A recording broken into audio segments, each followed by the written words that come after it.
20 years ago, she was one of the few women to earn respect among the Hell's Angels, until betrayal and bloodshed forced her out, branded a traitor by her own brothers. She disappeared without a trace, her name whispered only in regret and rumor. 2 decades later, a weathered motorcycle rumbles into the old clubhouse lot, and she's back, carrying secrets that could either destroy the club or save what's left of it. As buried truths resurface, she must face the men who turned their backs on her and the ghosts of a past that refuses to die. But what did she discover during those 20 years in exile that could change everything? Before we jump back in, tell us where you're tuning in from. And if this story touches you, make sure you're subscribed, because tomorrow I've saved something extra special for you. The Riverside Clubhouse hadn't changed much in 20 years, though the paint had faded and the chrome had lost some of its gleam. Jake Hammer Morrison stood at the bar, nursing his 3rd beer of the afternoon, watching dust motes dance in the shafts of sunlight that cut through the grimy windows. The place felt hollow these days, like a church after the congregation had moved on. You remember when this place used to mean something? Hammer asked Tommy Ghost Patterson, who was hunched over a game of pool in the corner. The younger man looked up, his beard streaked with premature grey, eyes carrying the weight of too many bad decisions. "Before my time, old man," Ghost replied, lining up his shot. "But I hear the stories, those stories. They all circled back to her, didn't they? Catherine Viper Blackwood. Even now, speaking her name felt like summoning a spirit. The club had rules about that. Unwritten ones that everyone understood. Some names were better left buried with the past. The current president, Marcus Steele Rodriguez, pushed through the heavy wooden doors, his boots echoing against the concrete floor. At 52, Steele carried himself with the authority of a man who'd earned his position through years of calculated moves and careful alliances. But Hammer could see the strain in his shoulders, the way his jaw tightened when he thought no one was looking. "Prospect meeting tonight," Steele announced to the room. "We got 3 kids want to earn their colors." His voice carried no enthusiasm for the ritual that had once been sacred. These days, prospects were harder to come by, and the ones who showed up often lacked the steel that had once defined the Brotherhood. Hammer set down his beer and studied the faded photographs that lined the walls. Pictures of rides, rallies, and better days when the Riverside chapter had commanded respect from San Francisco to Sacramento. In most of the older photos, if you looked carefully, you could spot her, never front and center, but always there, always watching. The club had tried to erase her from their visual history after the incident, but some pictures were too deeply embedded in the collective memory to remove entirely. Remember when Viper took down 3 cops by herself? Ghost asked, apparently following Hammer's gaze to one particular photograph from a rally in Sturgis, 1983. "That's enough!" Steele's voice cut through the memory like a blade. "We don't talk about traitors in this house, but the damage was done. The name hung in the air like smoke from a distant fire, bringing with it all the complications that had never been properly resolved. Hammer had been there that night 20 years ago when everything fell apart. He'd seen the blood, heard the accusations, watched as the woman who'd earned more respect than most men in the club was branded an enemy and cast out into the darkness. The truth was, the club had been dying a slow death ever since. Oh, they still had their territory, still ran their businesses, still wore their colors with pride.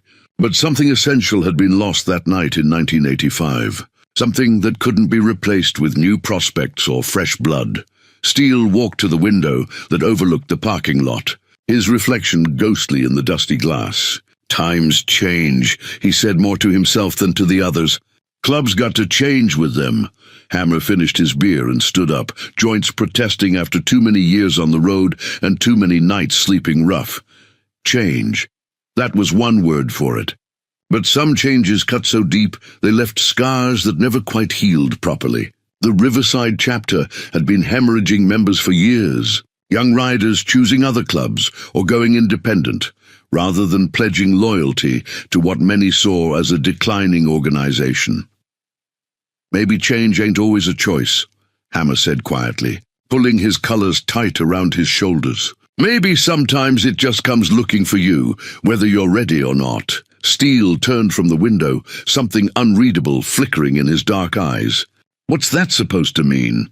But Hammer was already heading for the door, unwilling to voice the feeling that had been growing stronger each day, the sense that something was coming, something that would force them all to confront the ghosts they'd tried so hard to bury. Detective Ray Sullivan kept the police report from 1985 locked in his desk drawer. Though he'd memorized every word years ago, the yellowed pages told a story that had never sat right with him, even as a young cop fresh out of the academy. 20 years later, as a seasoned investigator 2 months from retirement, he still pulled it out on quiet nights, when the precinct was empty and his conscience wouldn't let him sleep. The report painted Catherine Blackwood as a cold-blooded killer who'd executed 2 rival gang members in what appeared to be a drug deal gone wrong. But Ray had interviewed her that night, seen the confusion in her eyes, the way her hands shook when she insisted she'd been set up. The physical evidence had been overwhelming: her gun, her fingerprints, witnesses who swore they'd seen her pull the trigger. Case closed, conviction secured, life sentence handed down, except she'd never made it to prison. The transport van had been ambushed on Highway 101. 3 guards killed, and Catherine Blackwood had vanished into the California night like smoke. The official investigation concluded that the Hells Angels had orchestrated her escape, but Ray had always suspected the truth was more complicated than that. He opened the report again, studying the crime scene photographs with the eye of experience. Something about the blood spatter had bothered him from the beginning. The angle was wrong for someone of Catherine's height and build. The bullets had come from above, suggesting a shooter positioned on elevated ground, but all the witnesses placed her at street level during the entire confrontation. Working late again, Sullivan. Ray looked up to find his partner, Detective Maria Santos, standing in the doorway with 2 cups of coffee.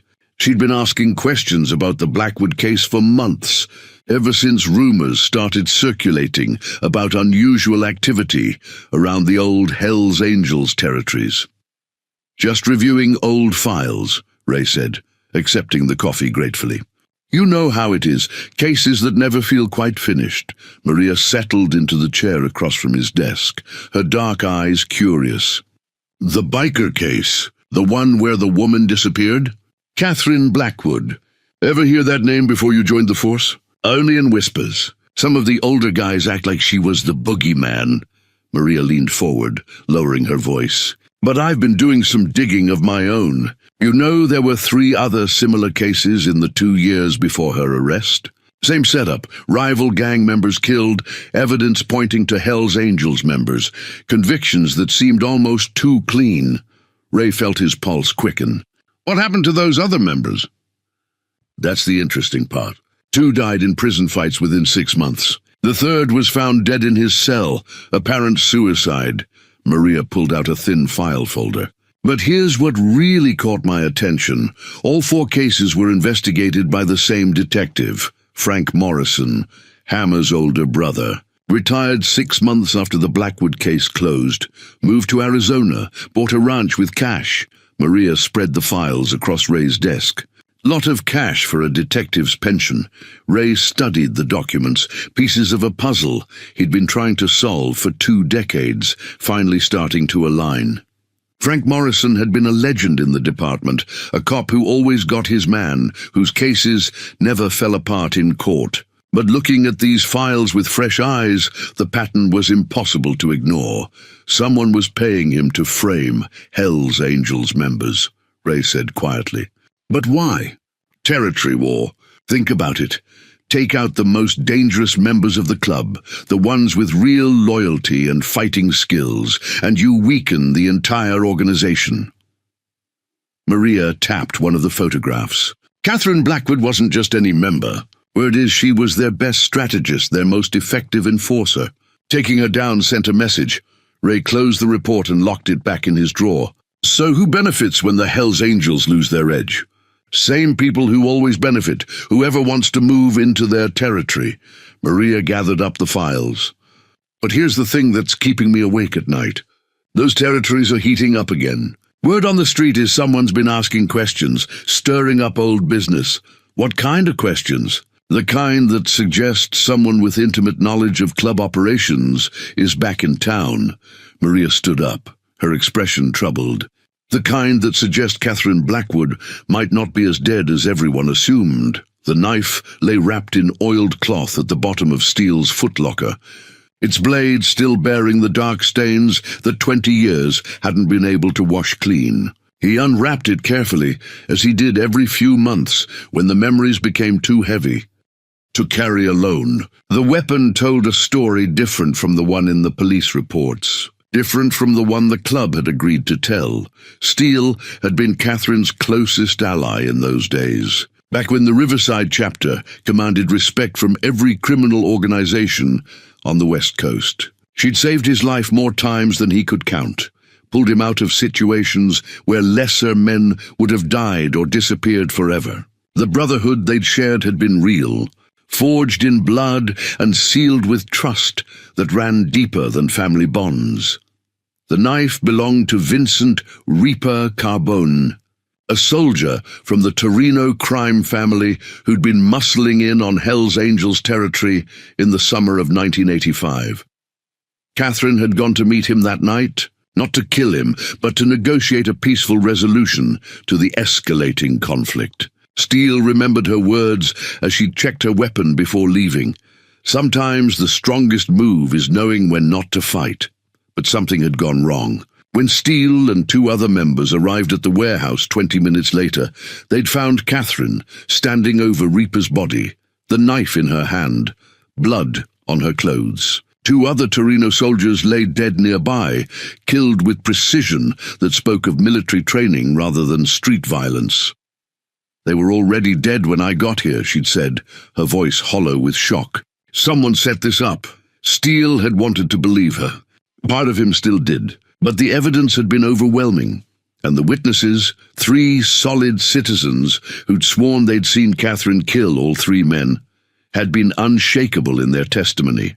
The club had faced a choice: stand by one member and risk federal investigation that could destroy them all, or cut their losses and protect the organization.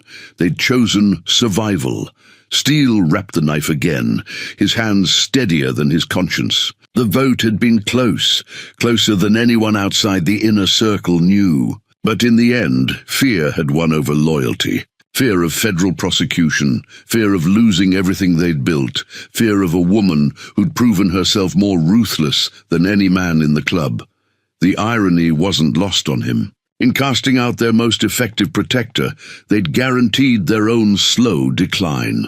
The Torinos had moved into Hell's Angels territory within 6 months, and other criminal organizations had followed. Without Catherine's strategic mind and her network of contacts, the club had been forced to retreat to smaller territories and less profitable enterprises. "You still got that thing?" Steele looked up to find Hammer standing in the doorway of the clubhouse office. The older man's face was grim, his usual easy humor replaced by something darker. "Evidence," Steele said, though they both knew it was more complicated than that. "Reminder? Reminder of what? That we sold out the best soldier we ever had." Hammer stepped into the office and closed the door behind him. "Because I've been thinking about that night a lot lately. We made the right choice. Club comes first, did we?" Hammer sat down heavily in the chair across from Steele's desk. "Because from where I'm sitting, looks like we've been paying for that choice ever since." Steele said nothing. What was there to say? The membership rolls told the story clearly enough. 47 active members in 1985, down to 19 today. Young riders who might have once pledged their loyalty to the Hell's Angels were joining other clubs or going independent. The respect they'd once commanded had been eroded by years of retreat and compromise. "There's something else," Hammer said quietly. "Ghost talked to his contact at the DMV today. Someone's been asking questions about Vincent Carbone's family, specifically about where his kids ended up after he died." Steele felt his blood turn cold. Vincent Carbone had left behind 2 sons and a daughter, all of whom had disappeared into witness protection after their father's murder. If someone was tracking them down now, 20 years later, it suggested a level of patience and planning that was deeply unsettling. "Who's asking?" "That's just it," Hammer said. "Contact description matches someone we both know, someone who supposedly died in that transport van." The sworn testimony sat in a manila envelope in Frank Morrison's old desk, pages yellowed with age, but the lies still fresh as morning poison. 3 witnesses, all claiming they'd seen Catherine Blackwood execute Vincent Carbone and his men in cold blood.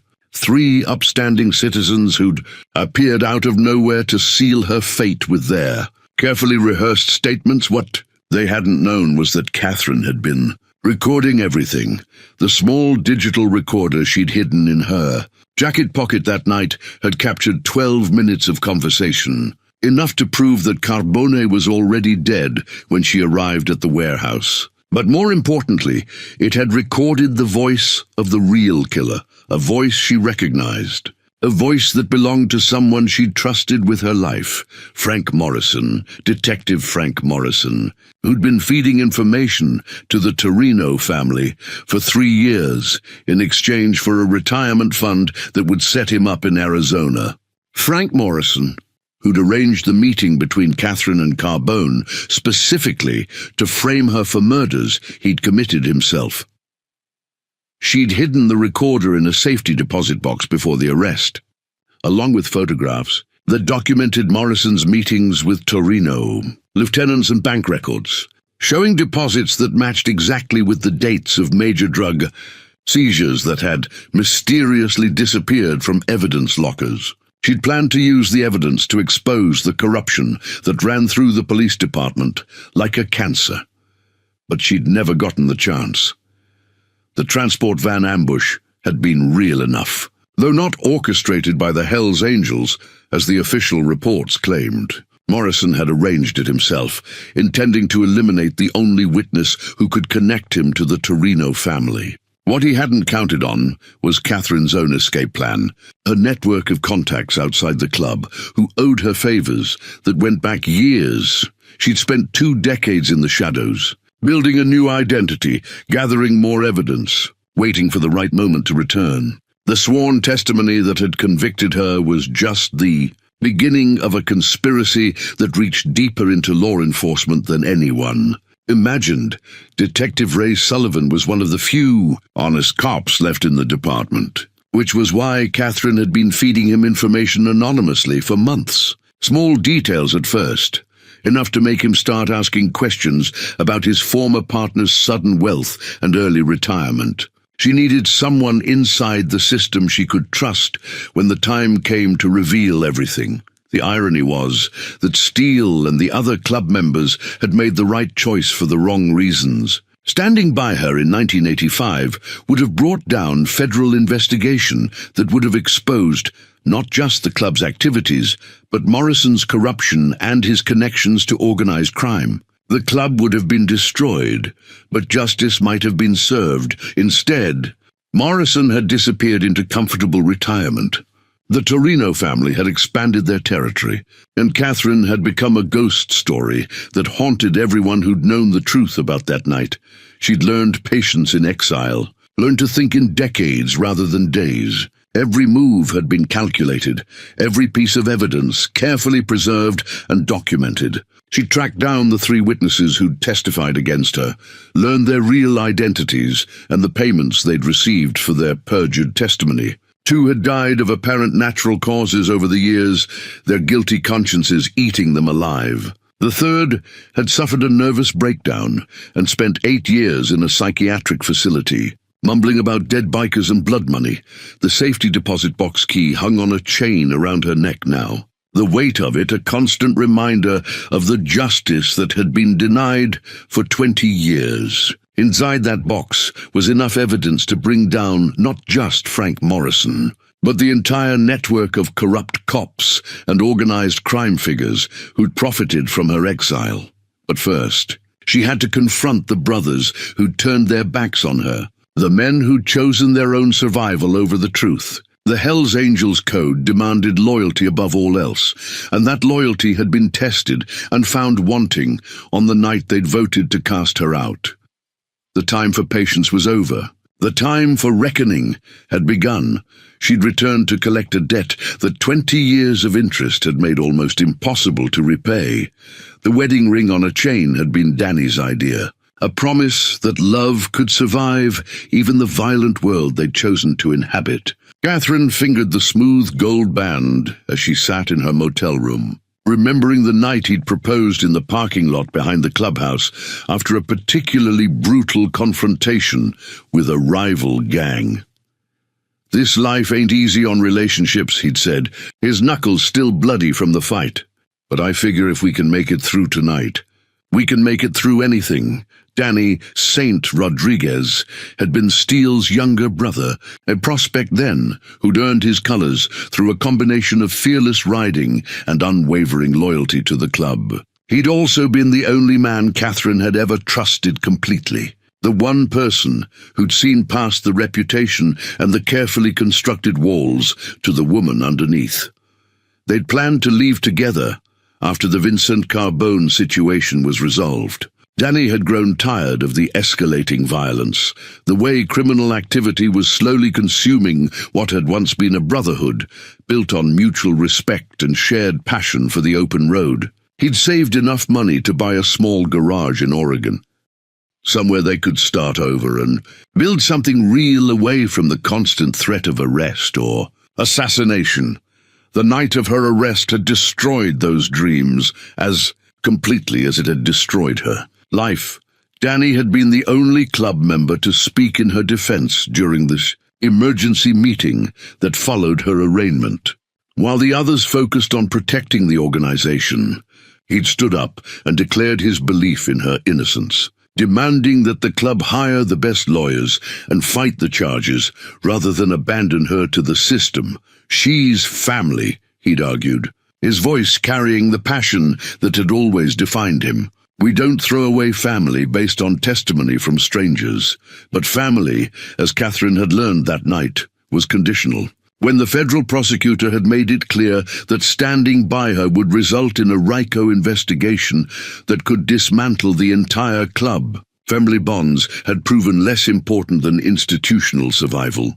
The vote had been 17-3 in favor of cutting ties with her. Danny had cast one of the 3 dissenting votes, along with Hammer and an older member named Wolf, who died in a motorcycle accident 2 years later. Steele had been the swing vote that sealed her fate, choosing his responsibility to the club over his brother's heart. Danny had left the clubhouse that night and never returned. He'd cleaned out his apartment, sold his motorcycle, and disappeared into the same darkness that would soon claim Catherine herself. She'd tried to find him after her escape from the transport van, but he'd vanished as completely as if the earth had swallowed him whole. The private investigator she'd hired in 1992 had finally tracked him down to a small town in Montana, where he'd been working as a mechanic under an assumed name. By then, he'd married a local school teacher and started a family, building the quiet life they'd once planned to share. The investigator's photographs showed a man who'd found peace, but lost something essential in the process, the fire that had once burned so bright it could light up a room. Catherine had never made contact. What was the point? She was officially dead, a ghost with no legal identity and no future beyond the pursuit of justice that consumed her days and haunted her nights. Danny deserved the happiness he'd found, even if it meant accepting that their love had become another casualty of that terrible night in 1985. But she'd kept the ring, the chain, the promise of what might have been if the world had been different. It served as a reminder that her quest for vengeance had cost her more than just freedom. It had cost her the only person who'd ever truly known her. Now, sitting in the faded motel room with rain pattering against the windows, she wondered if 20 years of exile had been worth preserving her anger.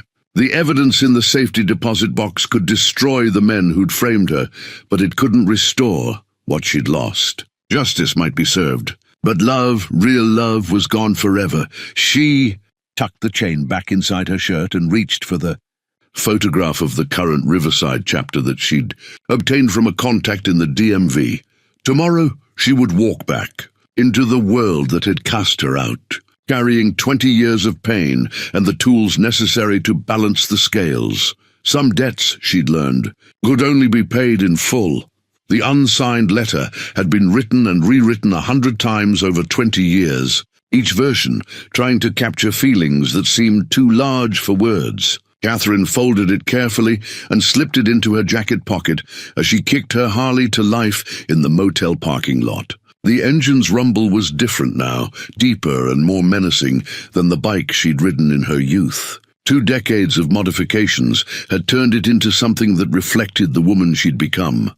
Scarred, powerful, and dangerous, the late afternoon sun cast long shadows across the asphalt as she pulled into the clubhouse parking lot.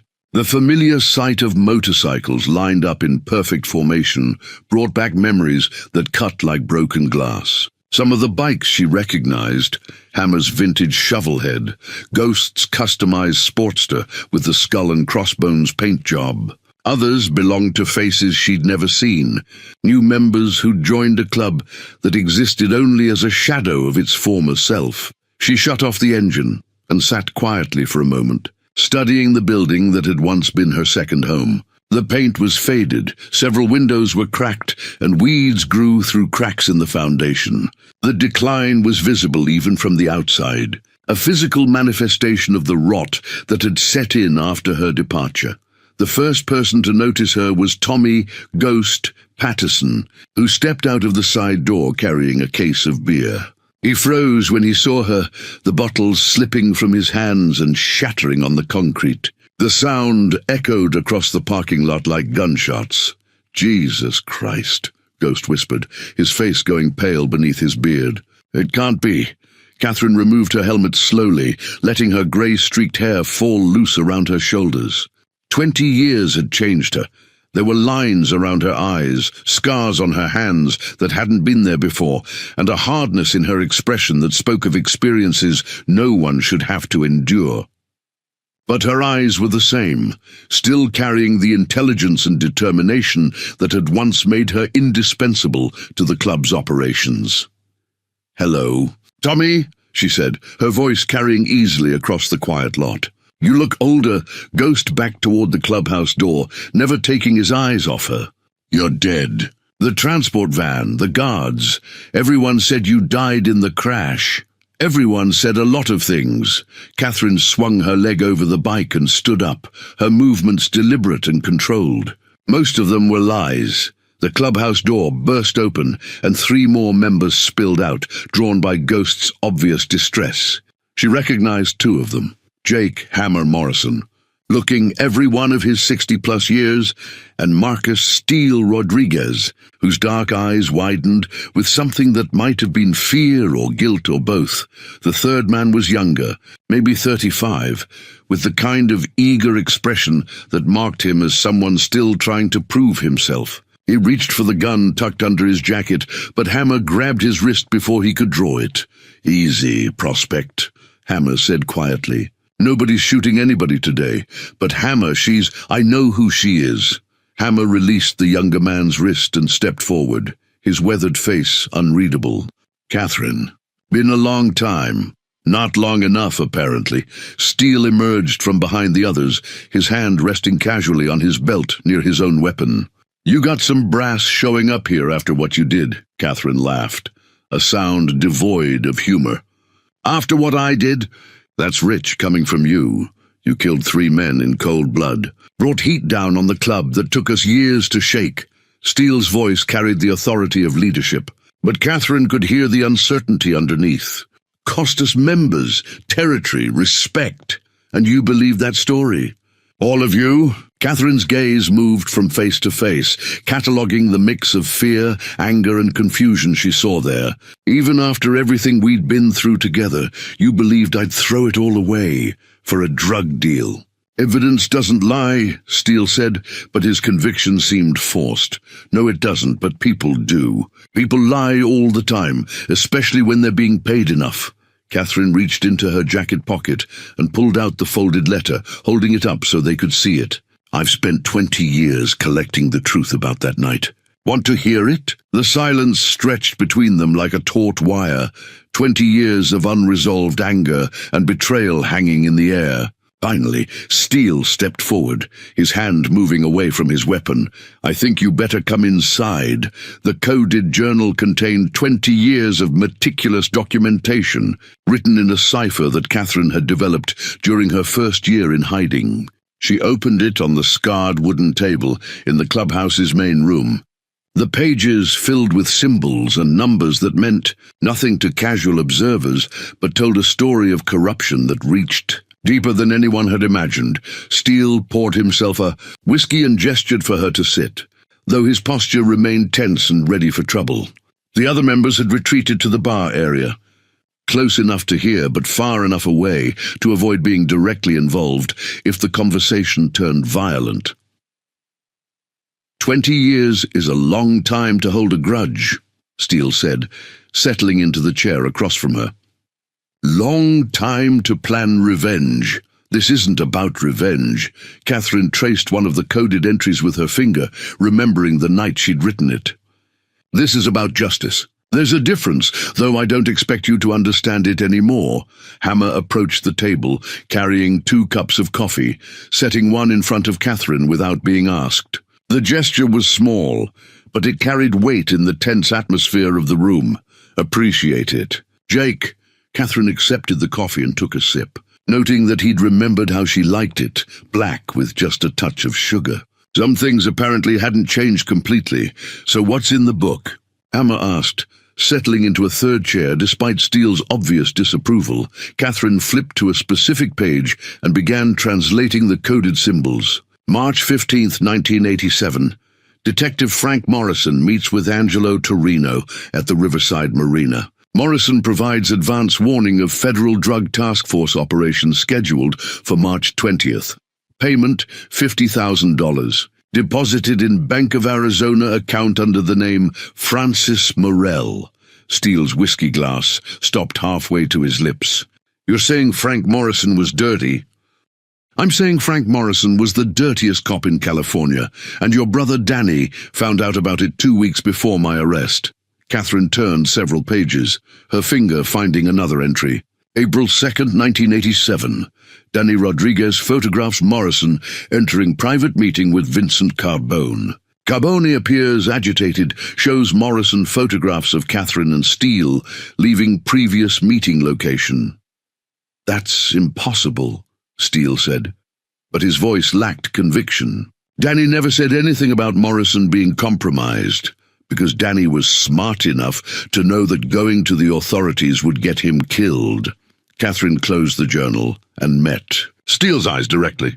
He was gathering evidence, building a case that could bring down the entire corruption network. But he needed time, and time was something we didn't have. Ghost had been listening from his position at the bar, and now he moved closer to the table. "If Morrison was dirty, and Carbone knew about your meetings with the club, then I was set up from the beginning." Catherine opened the journal again and showed them a detailed timeline that stretched across 4 pages. "Morrison arranged the meeting between me and Carbone, knowing that Carbone would be dead before I arrived. He killed Carbone and the 2 soldiers himself, then waited for me to show up so he could pin the murders on me."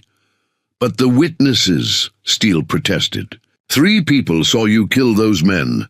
3 people saw what Morrison paid them to see, or what they thought they saw after Morrison coached them on what to say."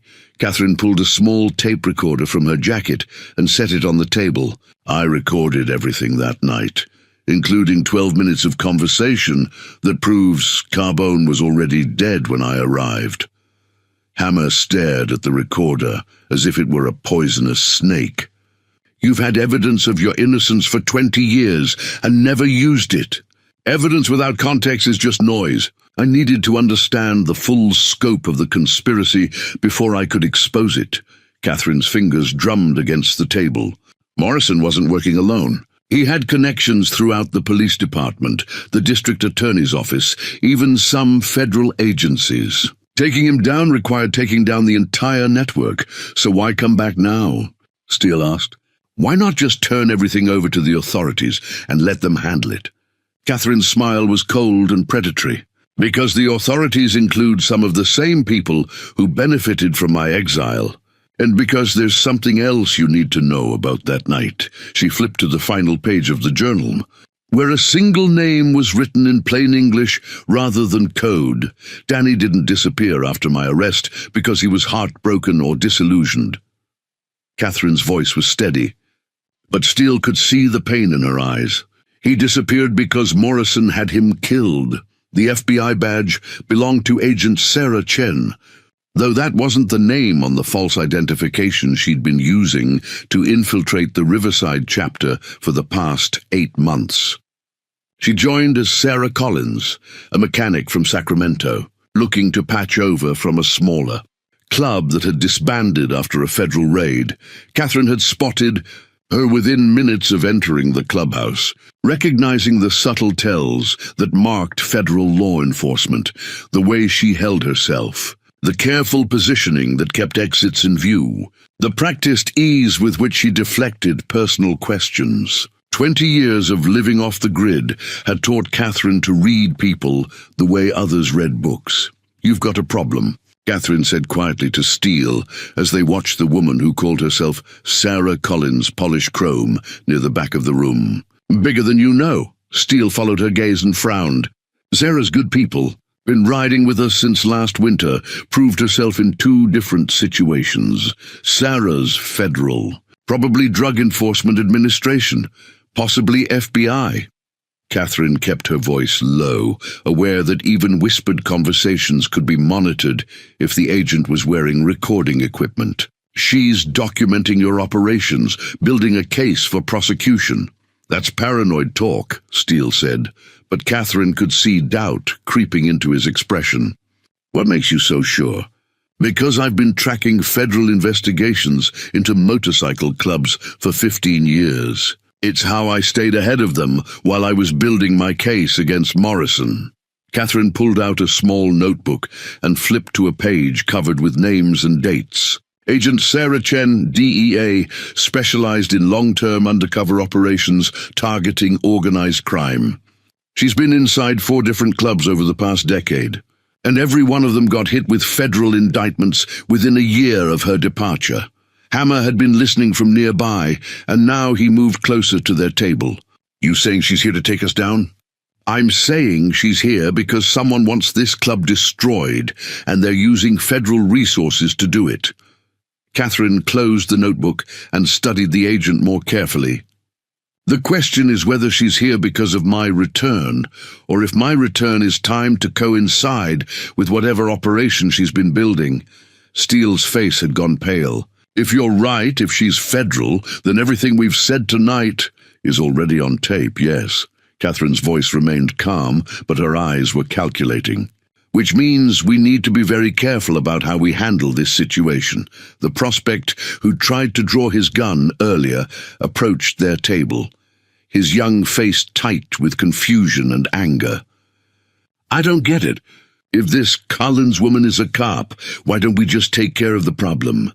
Club's got ways of dealing with traitors, because killing a federal agent brings down more heat than you can imagine, Catherine said sharply. It would give them justification to mobilize every resource they have against this club.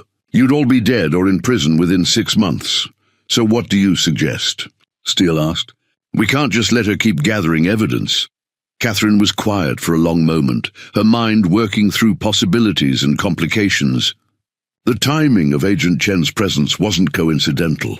Federal agencies didn't maintain expensive long-term operations without expecting significant results. Someone had provided them with intelligence suggesting that the Riverside chapter was worth the investment. We give her what she wants, Catherine said finally. But we control what she gets, meaning we feed her information that leads her away from the club's actual criminal activities and toward the people who really deserve federal attention. Catherine's smile was predatory. I've got 20 years of evidence against corrupt cops, dirty judges, and organized crime figures who've been operating with impunity. Agent Chen wants to make a big case. Let's give her the biggest case of her career. Hammer leaned forward, interest replacing his earlier concern. You're talking about using a federal agent to take down the people who framed you. I'm talking about using federal resources to clean up a mess that local law enforcement has been either unable or unwilling to address. Catherine glanced toward Agent Chen, who was still maintaining her cover but had positioned herself where she could observe their conversation.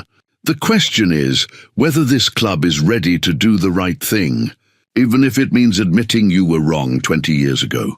Steele stared into his whiskey glass, the weight of decades pressing down on his shoulders. What exactly are you asking us to do?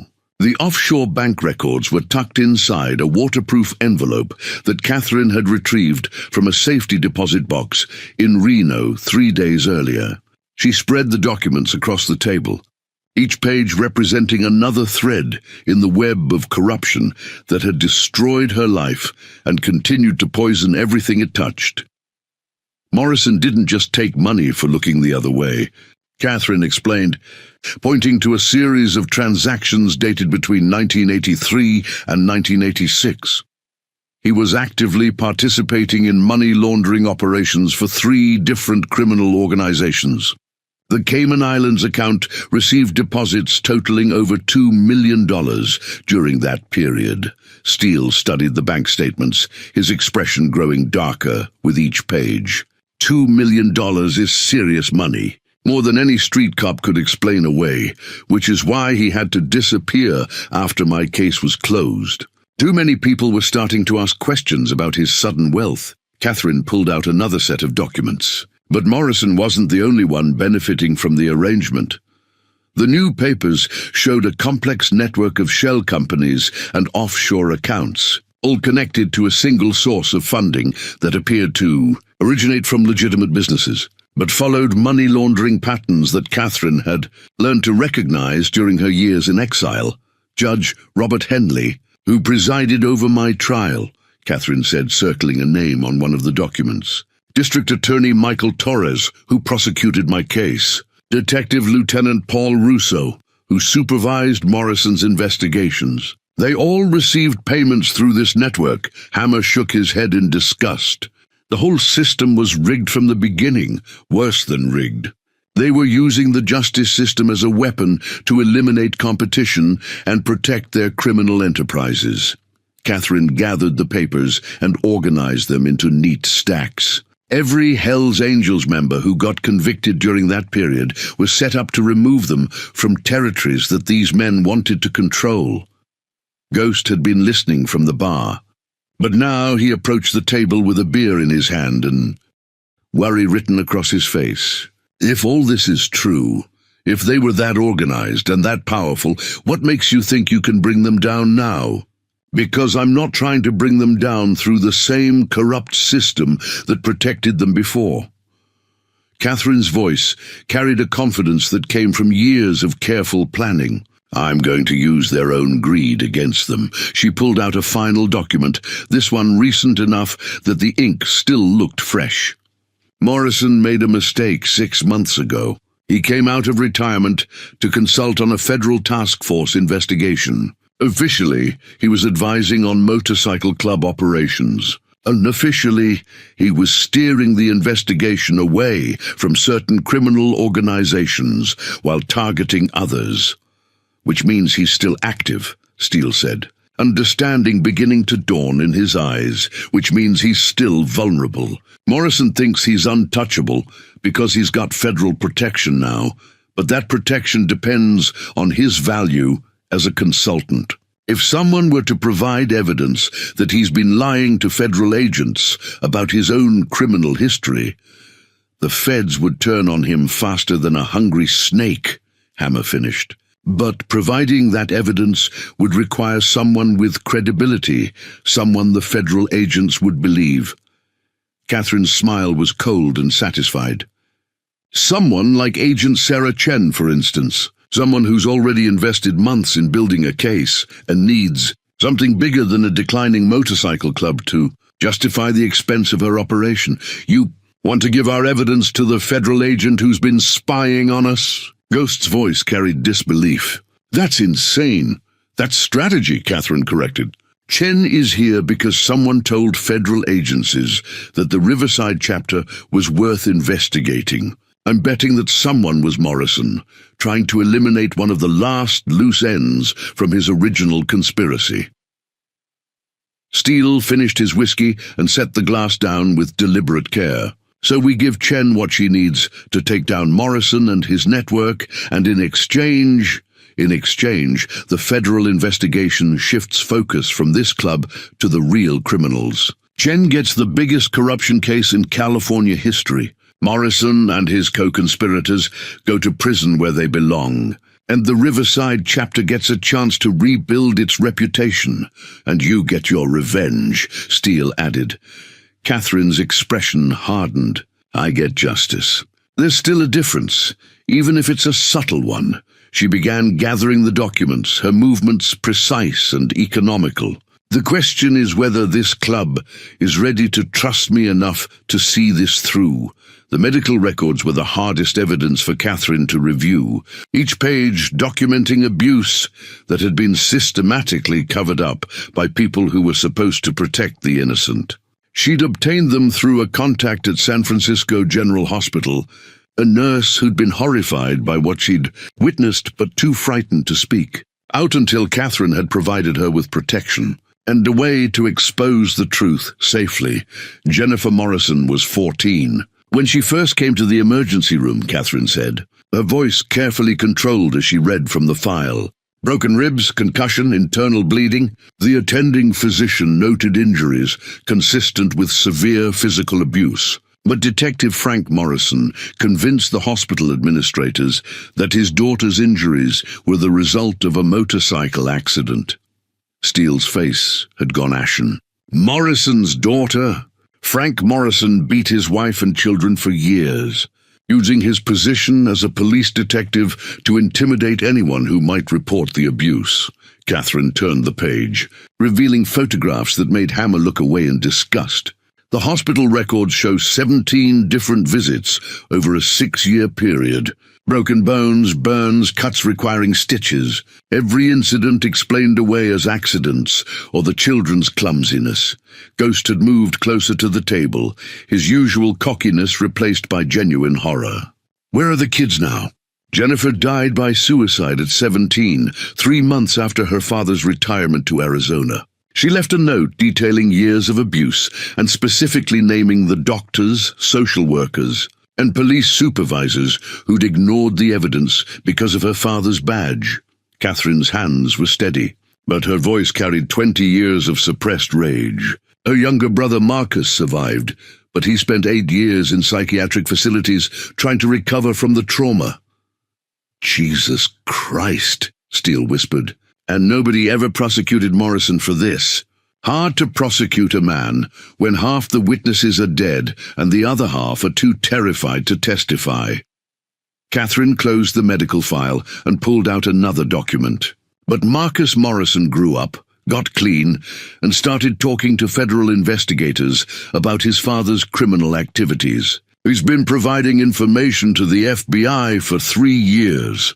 Hammer leaned back in his chair, the implications beginning to sink in. So, when you say Agent Chen is here because of Morrison, I mean Marcus Morrison has been feeding federal agents information about his father's corruption, including details about the Hells Angels cases that made Morrison's reputation.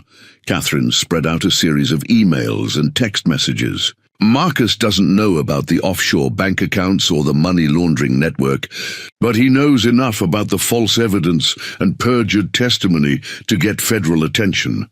Why hasn't Morrison been arrested already? Ghost asked. Because Marcus's testimony alone isn't enough. He was a child during most of the relevant period, and his psychiatric history makes him a problematic witness. Federal prosecutors need corroborating evidence to build a solid case. Catherine tapped the stack of documents they'd been reviewing. Evidence like detailed financial records, recorded conversations, and testimony from credible witnesses who can confirm the conspiracy. Steele was quiet for a long moment, staring at the medical records as if they might transform into something less horrible if he looked at them long enough. "You've been in contact with Morrison's son?" "For 2 years. Marcus reached out to me through an intermediary after he learned that his father had been involved in framing innocent people. He wanted to help expose the truth, but he needed someone with the resources and knowledge to build a comprehensive case. And Agent Chen. Chen doesn't know about Marcus's cooperation yet, but she will soon. Federal agencies are finally taking his allegations seriously enough to assign a dedicated investigator." Catherine gathered the medical records and returned them to their protective folder.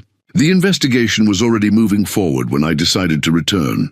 My presence here is meant to accelerate the timeline." "Why the rush?" Hammer asked. Catherine's expression darkened. "Because Morrison isn't content to live in quiet retirement.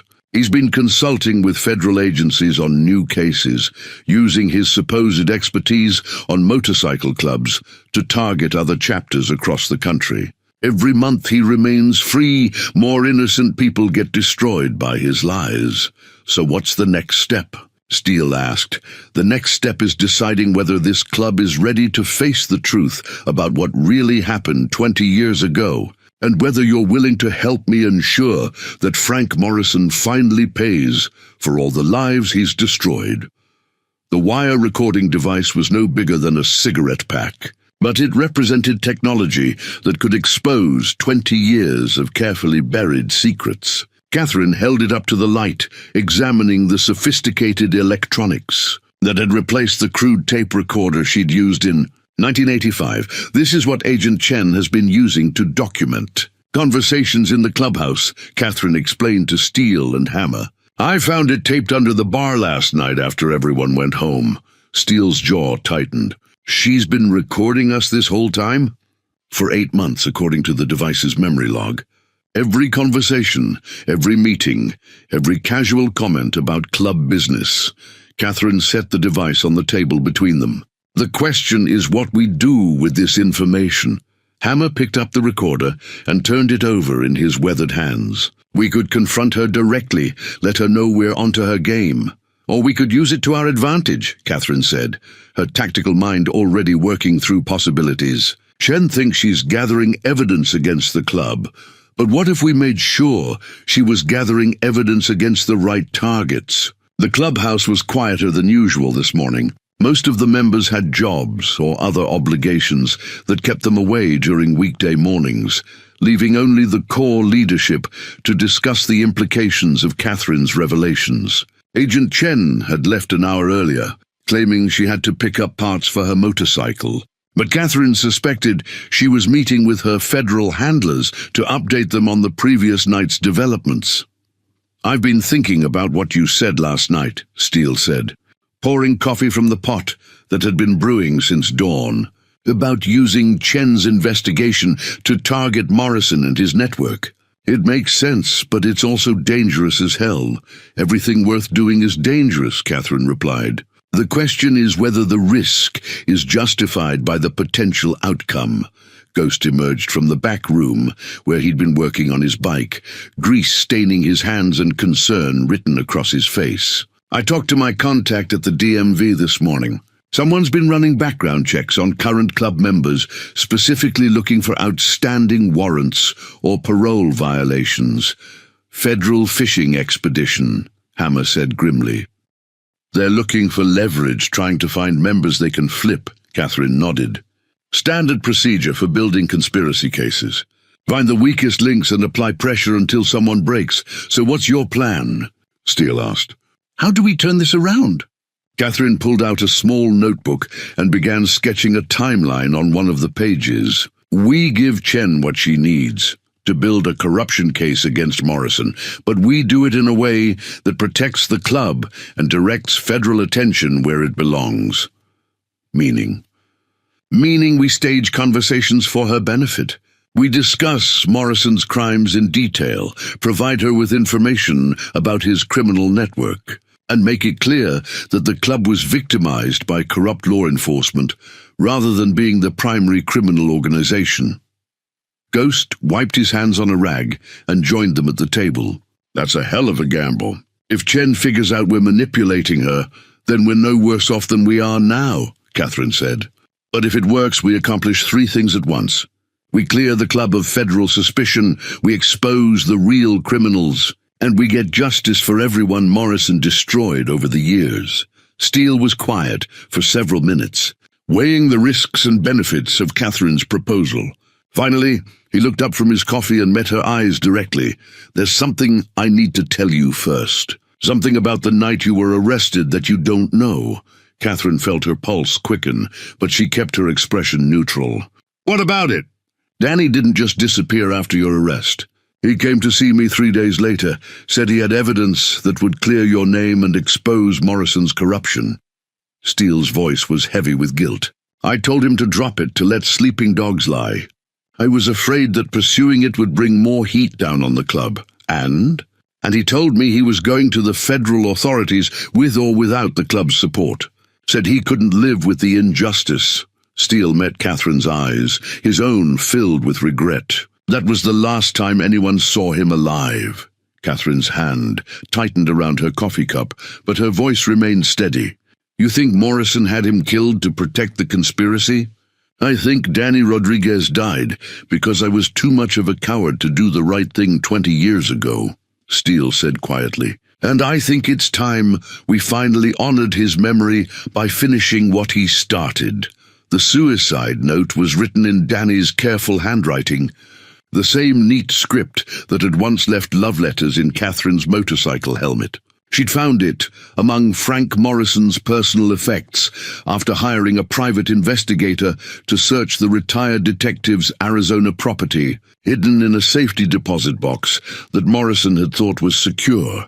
My name is Daniel Rodriguez, and I cannot live with what I know, Catherine read aloud, her voice steady despite the pain that cut through her like broken glass. Detective Frank Morrison murdered Vincent Carbone and framed Catherine Blackwood for crimes she did not commit. I have evidence that proves her innocence, but Morrison has threatened to kill everyone I care about if I reveal the truth.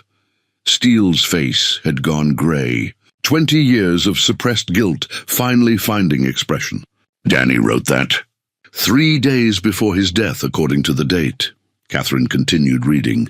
Morrison showed me photographs of Catherine in federal custody, told me what would happen to her in prison if his protection was withdrawn. He said accidents happen all the time in the system, that even maximum security facilities couldn't guarantee her safety.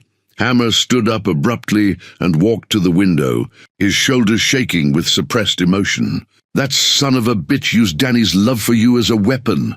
Morrison gave Danny an impossible choice, Catherine said, folding the note carefully. Stay silent and let me rot in prison for crimes I didn't commit, or speak out and watch everyone he cared about die one by one.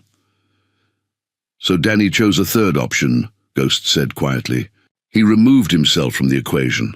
Catherine nodded, though the simple gesture cost her considerable effort. Danny thought that if he was dead, Morrison would have no reason to hurt me or anyone else. He believed his silence would die with him, that Morrison would be satisfied with victory and move on. But Morrison kept the note, Steele observed. Why? Insurance. Proof that he'd successfully eliminated the one witness who could have destroyed him.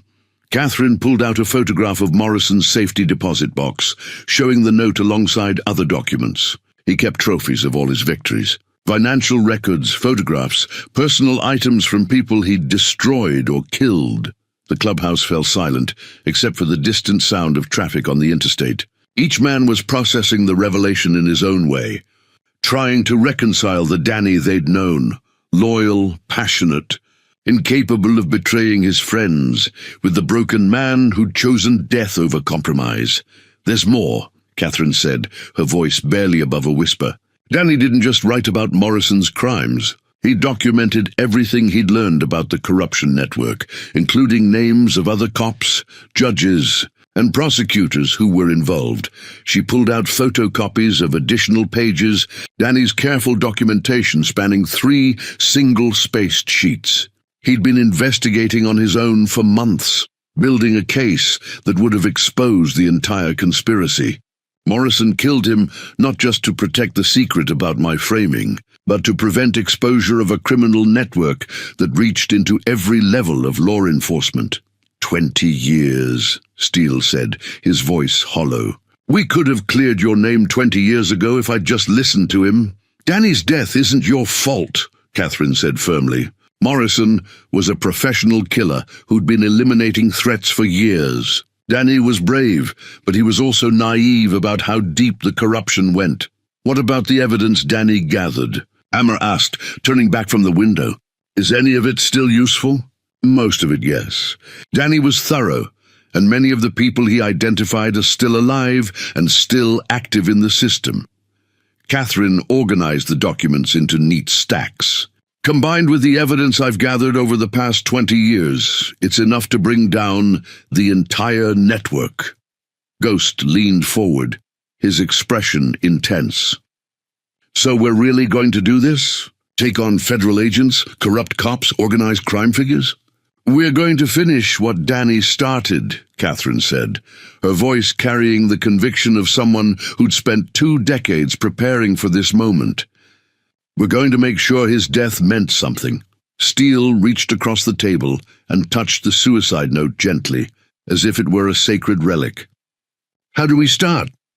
We start by telling Agent Chen exactly what she needs to hear to redirect her investigation toward the real criminals, Catherine said. And we make sure she understands that the Riverside chapter has been fighting the same enemies she is. The death certificate was supposed to be Daniel Rodriguez's final record, but Catherine had discovered something that turned 20 years of grief into a burning question mark. She held the document in trembling hands, studying the official seal that had convinced everyone, including herself, that the man she'd loved was gone forever. This certificate is a forgery, Catherine said, her voice barely controlled. The signature belongs to a coroner who'd been dead for 6 months when this was supposedly issued. Steele leaned forward, squinting at the document. What are you saying? I'm saying Danny might still be alive. The words hung in the air like smoke from a distant fire. I'm saying Frank Morrison is capable of faking death certificates, just like he's capable of faking evidence, bribing witnesses and murdering children. Hammer grabbed the certificate and examined it closely, his weathered face reflecting decades of experience reading documents in dim bar rooms. The paper stock is wrong for 1985. This was printed on equipment that didn't exist 20 years ago. Catherine pulled out a manila folder containing additional documents. I hired a forensic specialist to examine every aspect of Danny's supposed death. The certificate, the autopsy report, the cremation records, all forgeries, all created after the fact to cover up what really happened. But we saw his body, Ghost protested. I was at the funeral, saw him in the casket. You saw someone in a casket, Catherine corrected. Someone approximately Danny's height and build, but the viewing was closed casket, supposedly due to the condition of the body after the supposed motorcycle accident. Steele's face had gone ashen. You're telling me we buried a stranger?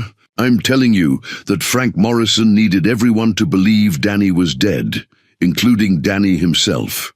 Catherine spread out a series of photographs taken from various angles. Look at these surveillance photos from a truck stop in Nevada. Taken 18 months ago.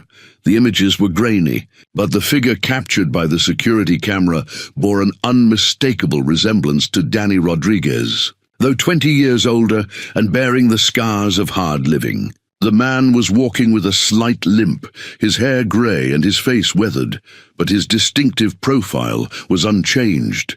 Jesus Christ, Hammer whispered. That's him. That's really him. Morrison didn't kill Danny, Catherine said, her voice steady, despite the emotional earthquake reshaping everything she'd believed for 2 decades. He convinced Danny that I was dead, that the club had been destroyed, that everyone he'd ever cared about was gone. Then he gave Danny a new identity and a new life in exchange for his permanent silence. Where is he now? Steele asked. Catherine pulled out a current address, written on a slip of paper. Flagstaff, Arizona. He's been working as a mechanic under the name David Roberts, living alone in a small apartment above a garage. No friends, no relationships, no contact with anyone from his previous life. The implications were staggering. Danny had been living less than 200 miles from Morrison's retirement home, close enough for the corrupt detective to monitor, but far enough away to maintain the illusion of death. It was a perfect solution from Morrison's perspective. The witness was neutralized without the complications that came with actual murder. "We have to contact him," Ghost said. "Tell him the truth about what happened." "It's not that simple," Catherine replied. "Danny has been living with the belief that everyone he loved is dead. Learning the truth could destroy him psychologically, especially if he discovers that his fake death allowed Morrison to continue destroying innocent lives." Steele was quiet for several minutes, processing the revelation and its implications. "How long have you known about this?"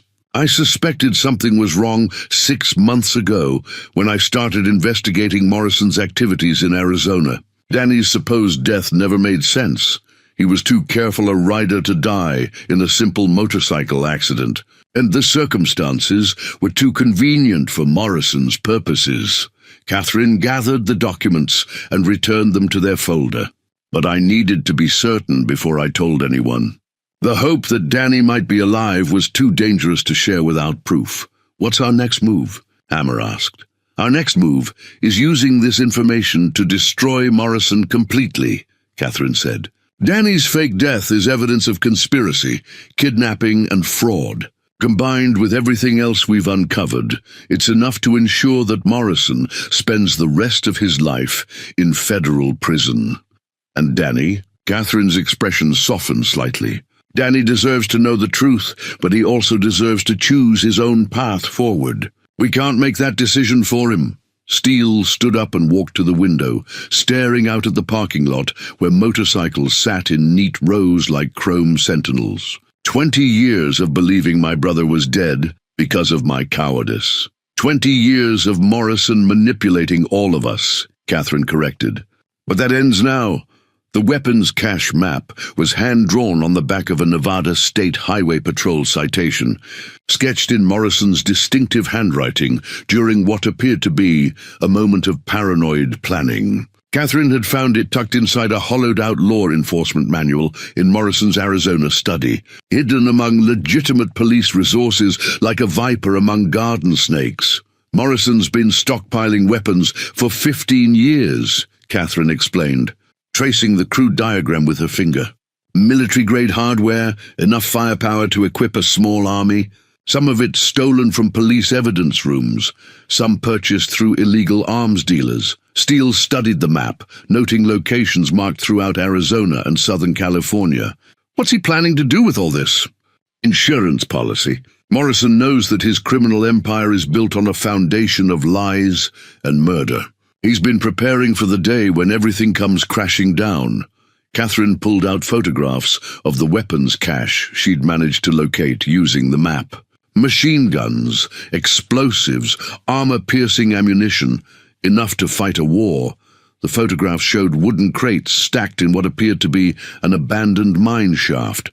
Each container marked with military specifications that made clear these weren't hunting rifles or personal protection weapons. This was an arsenal designed for maximum destruction. "There's something else," Catherine continued, producing a second set of documents. "Morrison's been recruiting mercenaries, ex-military personnel, who've been discharged for disciplinary reasons. He's building a private army." Ghost leaned closer to examine the recruitment records. "What kind of disciplinary reasons?" "War crimes, excessive violence, disobedience of orders regarding civilian casualties." Catherine's voice was grim. "Morrison specifically targeted soldiers who'd been court-martialed for actions that regular military units wouldn't tolerate." Hammer shook his head in disgust. "He's planning to go to war. He's planning to eliminate everyone who threatens his operation. including federal agents, potential witnesses, and anyone else who gets in his way. Catherine organized the documents chronologically. The timeline suggests he's been accelerating his preparations since my return became known to certain contacts in law enforcement. Steele's expression darkened. You're saying he knows you're here? I'm saying Frank Morrison has maintained contacts throughout the justice system, people who feed him information in exchange for money or protection. Catherine pulled out a series of text messages and emails. Agent Chen's investigation was compromised from the beginning. Morrison has been receiving regular updates on her progress. The revelation hit the room like a physical blow. If Morrison knew about Chen's investigation and Catherine's return, then every move they'd made had been observed and analyzed by someone with the resources to respond with overwhelming force. How do we know Chen isn't working directly for Morrison? Ghost asked. Because I've been monitoring her communications with federal headquarters. Chen is legitimate, but she's been unknowingly reporting to supervisors who are feeding information to Morrison. Catherine showed them intercepted emails that detailed Chen's investigation in precise detail. Morrison knows about the evidence we've discussed, the documents we've shared, even the conversations we've had in this room. So we're walking into a trap, Steele said. We're walking into a war, Catherine corrected. Morrison has been planning to eliminate the Riverside chapter for months. My return just gave him the excuse he needed to justify extreme measures.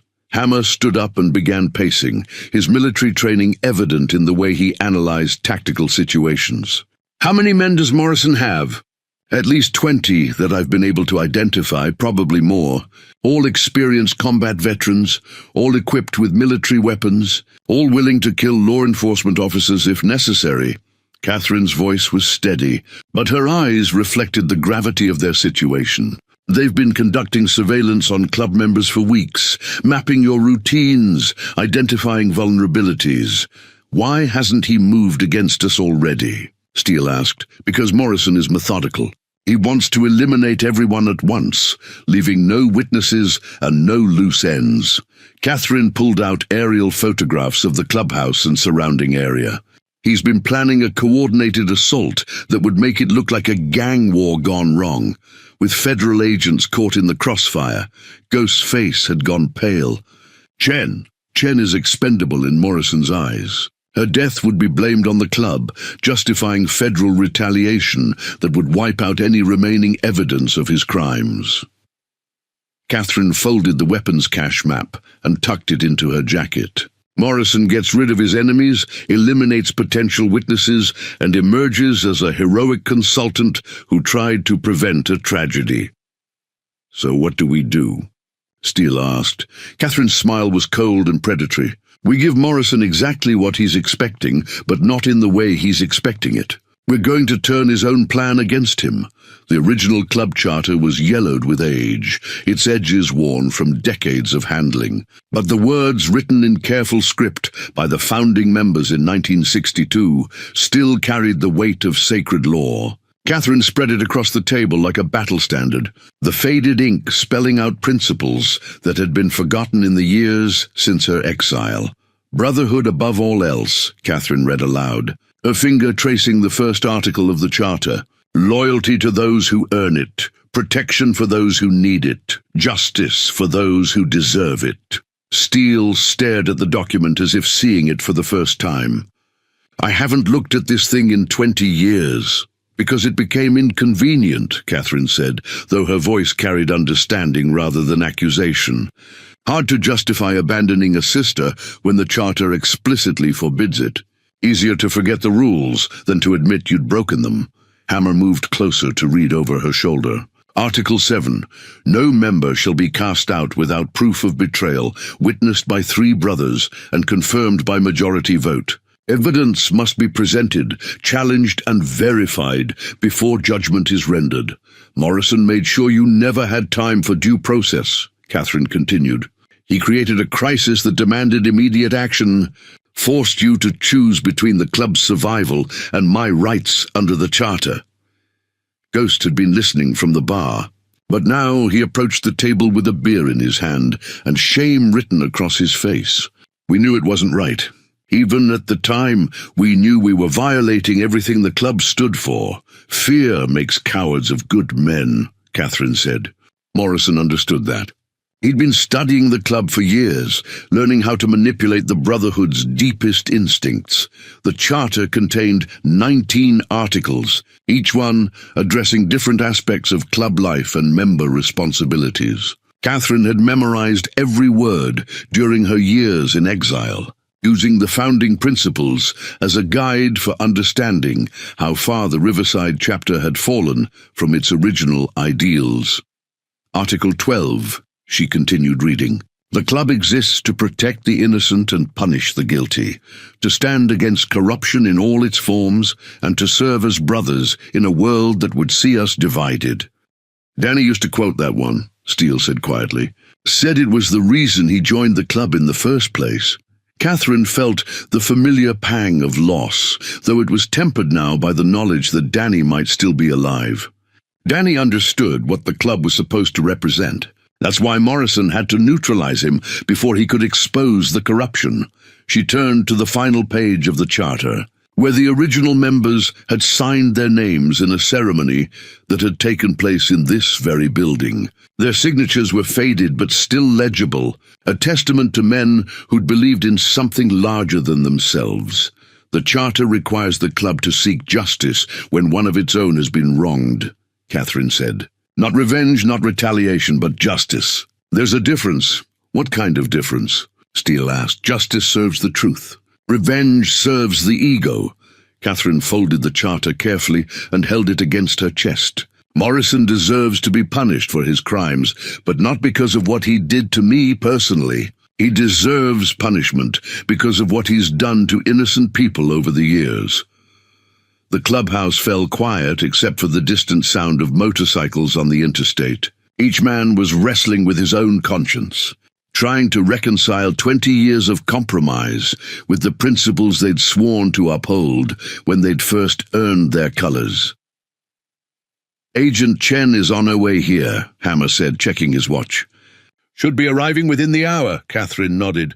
Then it's time to decide whether this club is ready to honor its charter or continue living as a shadow of what it once was. What exactly are you asking us to do? Steele asked. I'm asking you to be the men you swore to be when you first put on those colors, Catherine replied. I'm asking you to help me expose Frank Morrison's crimes and ensure that justice is finally served. She stood up and walked to the wall where the club's colors hung in a place of honor, the patch worn and faded, but still commanding respect. Danny believed in what this club represented. He died defending those principles, even when it cost him everything. And if we help you, Ghost asked, what happens to the club? The club survives, Catherine said with conviction. More than that, it reclaims its honor. When this is over, the Riverside chapter will be known as the organization that helped bring down one of the most corrupt law enforcement officials in California history. Steele was quiet for a long moment, staring at the charter as if it held answers to questions he'd been afraid to ask for 20 years. Finally, he looked up and met Catherine's eyes. What do you need us to do? Catherine's smile was the first genuine expression of hope she'd shown since her return. I need you to help me stage the most important conversation Agent Chen will ever record. About Morrison? About everything. Morrison's crimes, the conspiracy that destroyed so many lives, and the evidence that will finally bring him to justice. Catherine moved to the window and looked out at the parking lot where her motorcycle waited. It's time to finish what Danny started. The new prospect patch lay on the table like a promise of redemption, its crisp edges and bright colors a stark contrast to the faded memorabilia that decorated the clubhouse walls. Agent Sarah Chen had been staring at it for 10 minutes, her federal training warring with emotions she hadn't expected to feel when Catherine Blackwood had offered her something no law enforcement officer ever received, the complete truth. You're asking me to throw away 8 months of investigation, Chen said, though her voice lacked conviction. I'm asking you to redirect 8 months of investigation toward targets that actually deserve federal attention, Catherine replied calmly. The Riverside chapter isn't your enemy. Agent Chen, we're victims of the same criminal network you've been trying to expose. The staged conversation had become something more honest than anyone had anticipated. Catherine's evidence was too comprehensive, too well documented, and too devastating to dismiss as the desperate lies of a convicted killer trying to clear her name. The offshore bank records, the DNA evidence, the recorded conversations, the forged death certificate. Each piece of the puzzle created a picture of corruption so systematic that it demanded federal intervention. Frank Morrison murdered at least 12 people over a 15-year period, Catherine continued, spreading documents across the table in perfect order. He framed innocent people for crimes they didn't commit, took bribes from organized crime figures, and built a criminal empire that reached into every level of law enforcement. Chen picked up the DNA report that proved little Tony Torino's presence at the crime scene. This evidence would have changed everything. That evidence was deliberately suppressed, along with dozens of other pieces that would have proven my innocence and exposed Morrison's crimes. Catherine's voice remained steady, but Steele could see the pain in her eyes. Morrison didn't just destroy my life. He destroyed the lives of everyone who threatened his operation, including your fiancée, Chen said, studying the forged death certificate, including Danny Rodriguez, who's been living under an assumed identity for 20 years because Morrison convinced him that everyone he loved was dead. Catherine pulled out the surveillance photos from the Nevada truck stop. Morrison is holding Danny prisoner using psychological manipulation instead of physical restraints. Steele had been listening in silence, but now he spoke up. Agent Chen, I need you to understand something. 20 years ago, this club made a decision that violated everything we stood for. We abandoned a sister because we were afraid of federal prosecution, fear that Morrison deliberately cultivated, Hammer added. He made sure we believed that standing by Catherine would destroy the club, and in choosing our own survival over justice, we guaranteed our own decline. Ghost finished. The club has been dying slowly ever since. Chen was quiet for several minutes, reviewing documents and processing implications that would reshape her understanding of everything she'd been investigating. Finally, she looked up at Catherine with something approaching respect. What do you want from me? I want you to do your job, Catherine said simply. Investigate real crimes committed by people who deserve to be in federal prison.